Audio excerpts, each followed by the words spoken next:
हुई। Nifty bank break से पहले 350 पॉइंट ऊपर था, अब 290 अंकों की बढ़त रह गई है। लेकिन हाँ, बैंकों में अभी भी तेजी का ही सिलसिला कायम है। दरअसल आज सुबह में सबसे बड़ी डेवलपमेंट ये निकल कर आई कि ग्लोबल बॉन्ड इंडेक्स में भारत भी शामिल होता हुआ दिखाई देगा और अनुमान यही जताया जा रहा है कि 20 से 25 अरब डॉलर का निवेश आ सकता है। यही वजह है कि आज शुरुआती कारोबार से ही रुपये मजबूत है।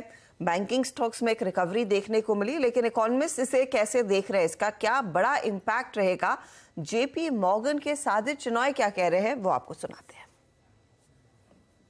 Given the amount of assets that track this index and given India's 10% weight, I think from this index, the direct flow will be somewhere in the range of $20 to $25 billion starting from next June over a 10-month period. And then, of course, there'll be some catalytic flows that amount because of this. But I think the larger issue is not so much about the quantum of money.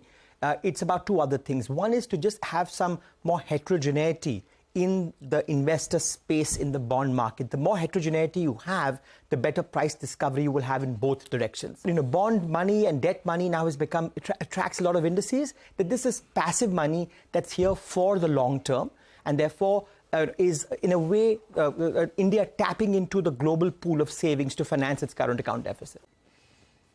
और साथ ही JP Morgan के संजय मुकीम कह रहे हैं कि भारतीय बाजार global बाजार से अलग नहीं चल सकते। भारतीय बाजारों में नरमी जारी रह सकती है, लेकिन बैंकों के नतीजे अच्छे रहेंगे, खासतौर से इस डिसीजन के बाद।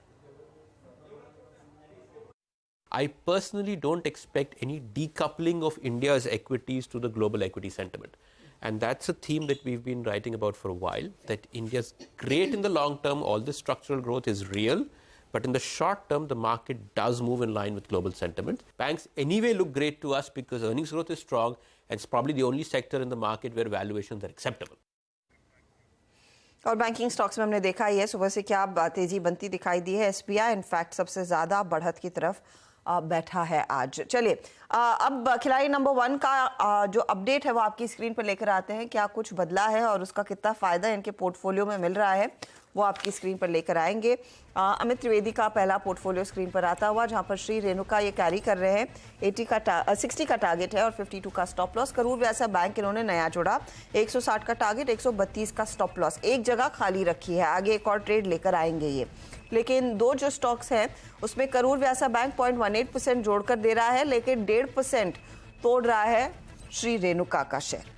अगला पोर्टफोलियो आपकी स्क्रीन पर आ जाएगा और वो है ओशो कृष्ण का ग्रासिम वरुण बेवरेजेस। 2 ट्रेड्स इन्होंने कैरी किए तेजी में। 2020 का टारगेट ग्रासिम पर, 1870 स्टॉप लॉस है। वरुण में भी बाय कॉल इन्होंने दिया था, 970 का टारगेट, 890 का स्टॉप लॉस कैरी कर रहे हैं। कॉनकॉर पर एक सेल कॉल इन्होंने जोड़ा है, अभी 700 का टारगेट है और 742 के आसपास स्टॉप लॉस रहेगा। रिटर्न्स की स्थिति, ग्रासिम 0.14% जोड़ रहा है, कॉनकॉर 0.10% जोड़ रहा है, लेकिन आधे % का दबाव वरुण बेवरेजेस की तरफ से आता हुआ। प्रदीप का पोर्टफोलियो देखें तो एक कैरी किया, एक नया जोड़ा और एक जगह खाली है।